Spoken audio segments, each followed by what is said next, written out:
அனைவருக்கும் வணக்கம். இன்னைக்கு நம்ம பார்க்க போறது பித்தாகரஸ் தேற்றம்.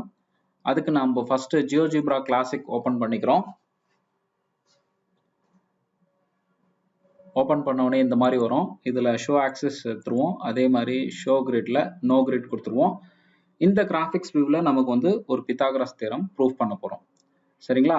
அதுக்கு நம்ம ஃபர்ஸ்ட் வந்து let us begin with the semicircle with the 2 points. ஏன் semicircle with the 2 points அப்படின்னா நம்ம பாலிகான் டூலை வச்சு நம்ம என்ன பண்ண முடியாதுன்னா ஒரு செங்கோண முக்கோணத்தை அமைக்க முடியாது. அதனால தான் செமி சர்க்கிள் எடுத்துக்கிறோம். அதுக்கு அடுத்தது பாயிண்ட் டூல் எடுத்துட்டு செமி சர்க்கிள் மேல ஒரு பாயிண்ட் வச்சுக்கிறோம். அதுக்கு அடுத்தது பாலிகான் டூலை யூஸ் பண்ணி என்ன பண்றோம் அப்படின்னா ஒரு முக்கோணத்தை அமைக்க போறோம். A to B, B to C and then C to A. சரிங்களா? அதுக்கு அடுத்தது இதனுடைய ஆங்கிளை மெஷர் பண்றதுக்கு நம்ம ஆங்கிள் டூலை மெஷர் பண்றோம். ஸோ முக்கோணத்துல கிளிக் பண்ணும்போது ஆங்கிள் எவ்வளவு 90 டிகிரி இருக்கு இல்லையா? இப்போ இந்த செமி சர்க்கிள் எனக்கு தேவையில்லை. நான் என்ன பண்ணிக்கிறேன்னா ஷோ ஆப்ஜெக்ட் கொடுத்துக்கிறேன். அதே மாதிரி இதுல 90 டிகிரி இருக்கு. இது நான் என்ன பண்றேன் அப்படின்னா செட்டிங்ஸ்ல போயிட்டு நேம் அண்ட் வேல்யூன்ற இடத்துல வேல்யூ மட்டும் கொடுத்துக்கிறேன். சரிங்களா? அப்போ வேல்யூ மட்டும் வந்துடுச்சு. இப்போ இது நான் என்ன பண்றேன்னா ஷோ ஆப்ஜெக்ட் கொடுத்தா அது மறைஞ்சிரும். ஷோ ஆப்ஜெக்ட் கொடுத்தாச்சு. இப்போ ஒரு செங்கோண முக்கோணம் அமைச்சாச்சு. இந்த செங்கோணத்தை முக்கோணத்தை சுத்தி 3 ஸ்கொயர்ஸ் எடுக்கிறோம் இல்லையா? அதுக்கு நம்ம என்ன டூல் எடுக்கிறோம்னா ரெகுலர் பாலிகான் டூல் எடுத்துப்போம். ஃப்ரம் A to C 4 டிஃபால்ட்டாவே 4 இருக்கும். ஸோ அதனால 4 கொடுத்துப்போம். And then C to B and then B to A. சரிங்களா? இப்போ நமக்கு என்ன அமைஞ்சிச்சு பார்த்தீங்கன்னா ஒரு செங்கோண முக்கோணத்தை சுற்றி 3 சதுரங்கள் கிடைச்சாச்சு. சரி, இப்போ இதுக்கு அடுத்தது என்ன பண்றோம் அப்படின்னா ஏரியா, இதனுடைய ஏரியா என்ன அப்படின்றத செக் பண்ண போறோம். Poly 1, poly 2, poly 3. சரிங்களா? the sum of the squares of other two sides is equal to sum of the squares of the hypotenuse. அதானே? அப்போ பாலி 1 plus பாலி 2. சரிங்களா? பாலி 1 plus பாலி 2, அதாவது இந்த ரெண்டு ஏரியாவும் கூட்டினா இதுதான் பாலி 3 இல்லையா? நாம என்ன பண்றோம் அடுத்தது மூவ் டூல் யூஸ் பண்ணி பாருங்க. அதனுடைய வேல்யூஸ் சேஞ்ச் ஆகுது நமக்கு நல்லா தெரியும். சரிங்களா? அப்புறம் a square plus B square equal to C square எப்படி எழுதுறது அப்படின்னு பார்த்தீங்கன்னா இதுல பாலி 1 மட்டும் எடுத்துப்போம். நம்ம பேக் ஸ்பேஸ் கொடுத்து இது எல்லாத்தையும் எடுத்துருவோம். வெறும் பாலி 1 எடுத்துக்கலாம். வெறும் வேல்யூ மட்டும் இருக்கும். அதே மாதிரி இதுல பாலி 2 மட்டும். சரிங்களா? வெறும் வேல்யூ மட்டும் இருக்கும். அதே மாதிரி இதுல பாலி 3 மட்டும். சரிங்களா? சரி, இப்போ நம்ம என்ன பண்றோம் அப்படின்னா இதுக்கு வந்து a square plus B square plus C square அப்படின்றத நம்ம என்ன பண்றோம் அப்படின்னா ஒரு டெக்ஸ்ட் பாக்ஸ்ல அதுக்கு முன்னாடி நம்ம என்ன பண்றோம்னா ஒரு மிட் பாயிண்ட் வித் சென்டர் எடுத்துக்கலாம். So E to C and then C to F and then B to H. சரிங்களா? இப்போ என்ன பண்றேன் மூவ் டூல யூஸ் பண்ணிக்கிறேன். இது மேல வச்சுக்கோங்க.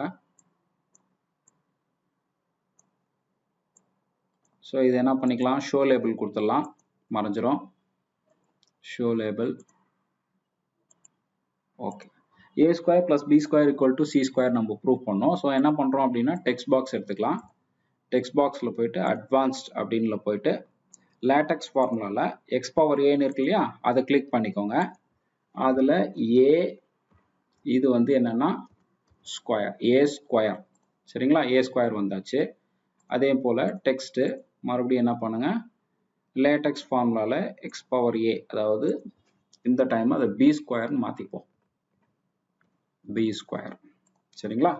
அதே மாதிரி திருப்பி நம்ம ஒவ்வொரு டைம் போக தேவையில்ல, அது அப்படியே வரும். கிளிக் பண்ணா எக்ஸ் பவர் ஏ. இப்போ என்னன்னா சி ஸ்கொயர். சரிங்களா?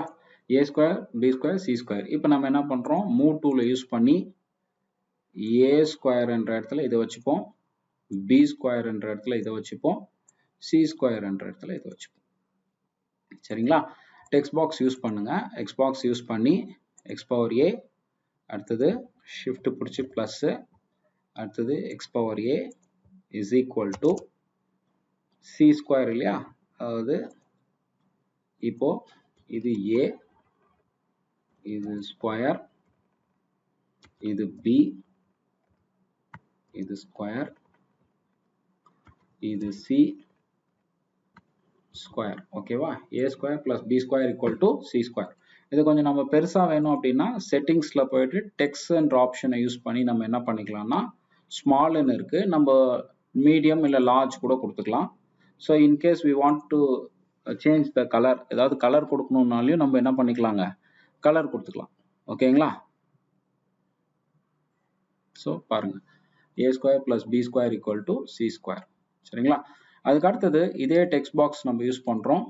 இதுல இந்த ஜியோஜிப்ரா இதை கிளிக் பண்ணீங்கன்னா பாலி 1 டெக்ஸ்ட் பாலி 1 வரும். அதை ஓகே கொடுங்க. இப்போ என்ன பண்ணுங்க, மூவ் டூல எடுத்து இதை இங்க வச்சுக்கோங்க. அதே மாதிரி திருப்பியும் டெக்ஸ்ட் பாக்ஸ்ல பாலி 2ன்னு இருக்கும், அதை கிளிக் பண்ணிக்கோங்க. சரிங்களா? மூவ் டூல யூஸ் பண்ணி இதை இங்க வச்சுக்கோங்க. அதே மாதிரி டெக்ஸ்ட் பாக்ஸ்ல பாலி 3 இந்த இது. ஓகேவா? இப்போ இதை என்ன பண்ணுங்க, மூவ் டூல யூஸ் பண்ணி இதை இங்க வச்சுக்கோங்க. அதுக்கு அடுத்தது டெக்ஸ்ட் பாக்ஸ்ல பிளஸ் வேணும் இல்லையா?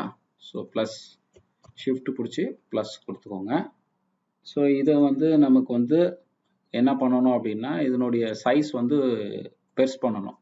அப்போ டெக்ஸ்ட்ல போயிட்டு ஸ்மால்ன்ற இடத்துல லார்ஜ்னு கொடுத்துக்கோங்க. சரிதானா? இப்போ பிளஸ் இங்க வந்தாச்சு. அதே மாதிரி டெக்ஸ்ட்ல போயிட்டு இஸ் ஈக்குவல் டு சிம்பிளை கிளிக் பண்ணீங்கன்னா ஓகே. அதே மாதிரி இதையும் நம்ம என்ன பண்ணோம், செட்டிங்ஸ்ல போயிட்டு இது டெக்ஸ்ட்ன்ற ஆப்ஷன்ல போயிட்டு ஸ்மாலுக்கு பதிலாக லார்ஜ் கொடுத்துப்போம். ஓகேவா? இப்போ என்ன பண்ணோம்னா இதை எடுத்துட்டு வந்து மூவ் டூல்ல யூஸ் பண்ணி நம்ம இங்க வச்சுக்கிறோம். இப்போ இதனுடைய வேல்யூஸ் பாருங்க, a square plus b square equal to c square change ஆகுது பாருங்க. பாத்தீங்களா? வேல்யூஸ் வந்து சேஞ்ச் ஆகுது இல்லையா? ஓகே. இந்த பித்தாகரஸ் தியரம் என்ன சொல்லுது? The sum of the square of the hypotenuse is equal to sum of the squares of other two sides. ஓகேங்களா? தியரம் ப்ரூஃப் பண்ணியாச்சு.